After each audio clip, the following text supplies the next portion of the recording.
Now, I think the most important thing that we can have for ourselves when we're in the real pits of addiction is compassion for ourselves. Very often we weigh ourselves down with judgment and shame and self-hatred. We ask ourselves, why are we doing this thing which we know is bad for ourselves? Why are we powerless to change our patterns? We ask all these questions with this deep sense of resentment. And this is something that is so common in almost everyone I speak to about addiction. They all speak about this shame that is directed towards the self. And I understand this because when I myself was going through my own personal journey of overcoming these self-destructive habits and patterns, I as well went through that sort of cycle of just frustration with myself, frustration with my powerlessness, with my my tunnel vision of just being totally enslaved to sensory pleasures to the expense of everything else, even when it's destroying my body and my mind. I had so much momentum. Our patterns of addiction, they build up so much momentum. And that momentum really takes us. And when we're on that sort of addiction train, it's very difficult to get off of it. But I think the most important transformation that is required for us to finally get off that train of addiction that is taking us nowhere except degradation is to learn to forgive oneself, to learn to look at yourself and accept yourself entirely, with all your flaws and all of your mistakes and all of your errors. I think an enlightened perspective that we all can try to cultivate when we look at all the mistakes that we make is to see them as teachers, to see them as lessons. And, and this is an insight that came to me as I was listening to an audiobook recently. It's the Complete Book of Yoga by Swami Vivekananda. And there is a part of, I can't remember which, I think it's in a section on jhana yoga, when he's talking about the reality of good and evil and why so much pain and suffering exists. And he's talking about how we can take lessons from the many errors that we make, and how all of us, we're all flawed. We all make many mistakes in our life. And it is an illusion to believe that moral perfection can be attained in this life. It seems like in our lives, for every good, there are often, hundreds of bads that are following it in its shadow, And when we accept that, our life are always going to be comprised of good and bad. And in this life, we have this problem of addiction. What purpose can it really serve to whip ourselves for having these problems? What does it really do when we sort of just weigh ourselves down with shame? Everyone makes mistakes. Everyone has shame. But very few of us have this understanding of being able to accept ourselves unconditionally, despite all of our flaws. But the trick is really that the moment we can accept ourselves, the moment we truly and fully and authentically accept ourselves, not in this sort of cliched spiritual notion of accepting oneself, but like this radical acceptance.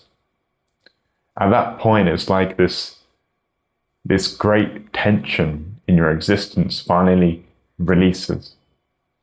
And we stop striving for perfection. We stop striving to be anything other than what we are. We learn to accept ourselves fully.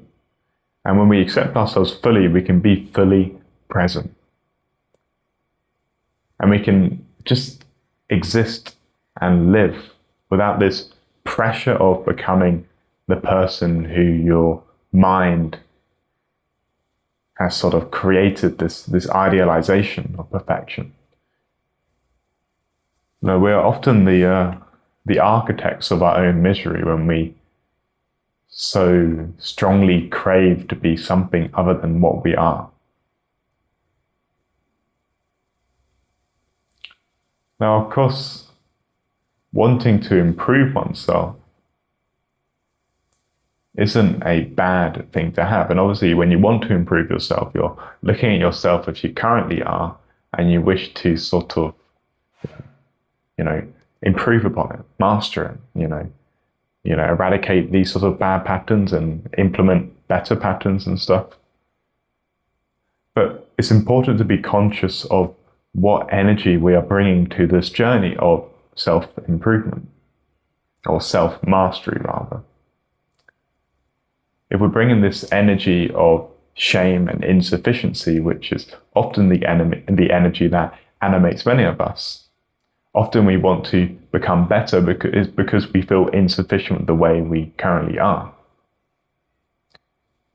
But that's not a healthy way of moving through reality.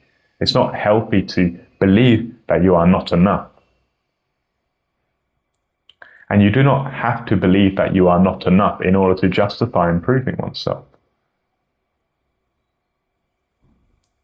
You can choose to feel complete, right? You can choose to accept your flaws and accept your mistakes.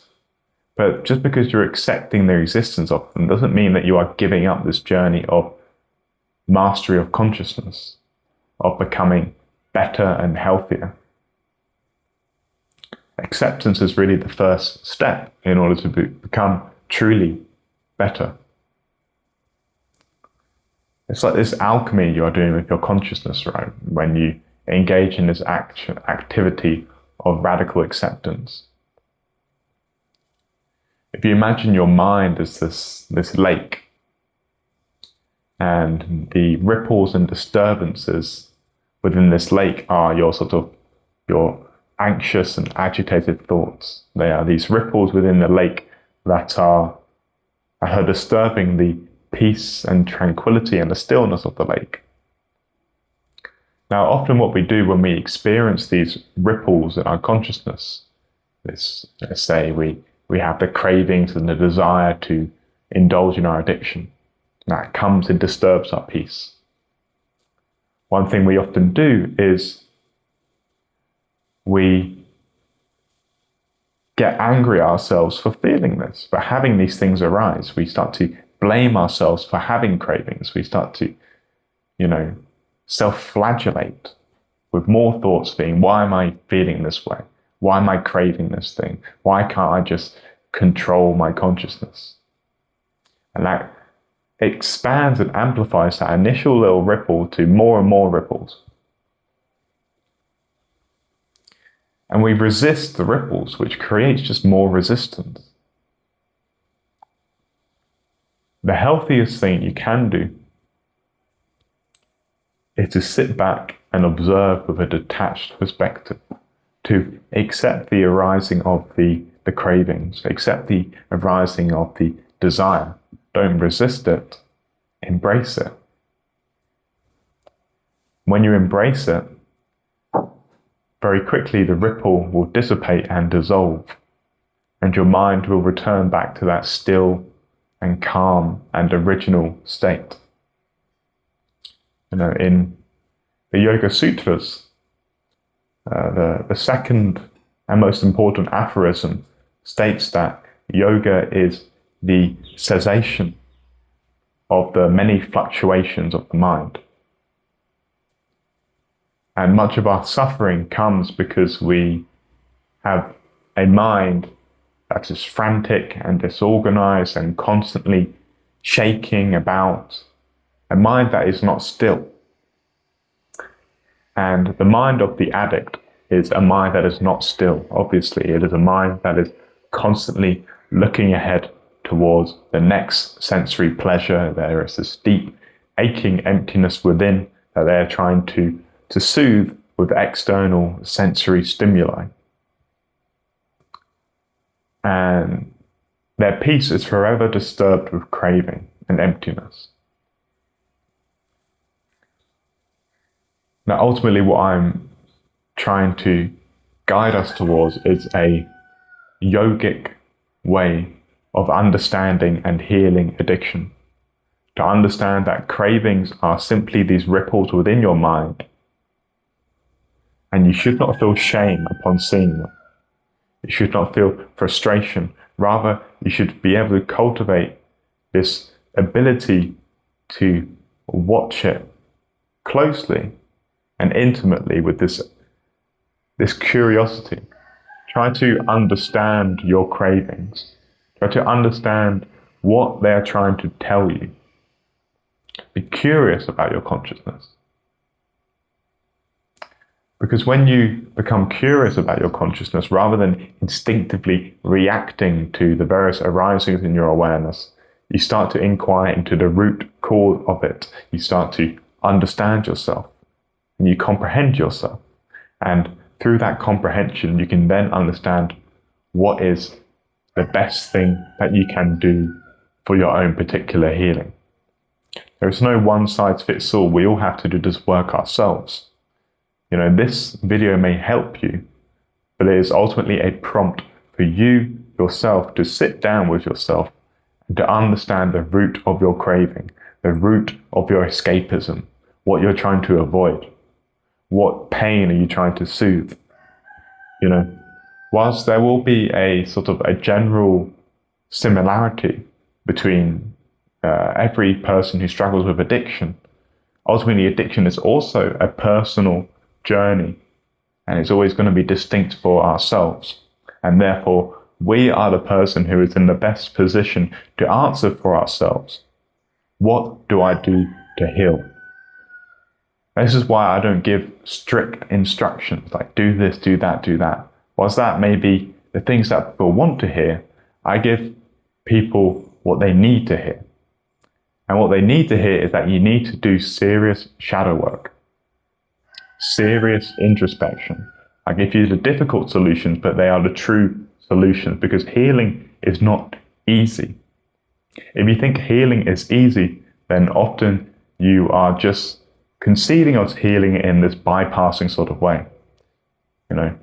Often healing is one of the most scariest things that you can do, but it's also one of the most fulfilling things that you can do, and that is why it requires courage. But if you've reached this point in the video, then obviously you have a sufficient amount of courage to watch this in its entirety, and I commend you for that. But now you need to stop watching the video and do what you need to do. Okay? I'll see you next time.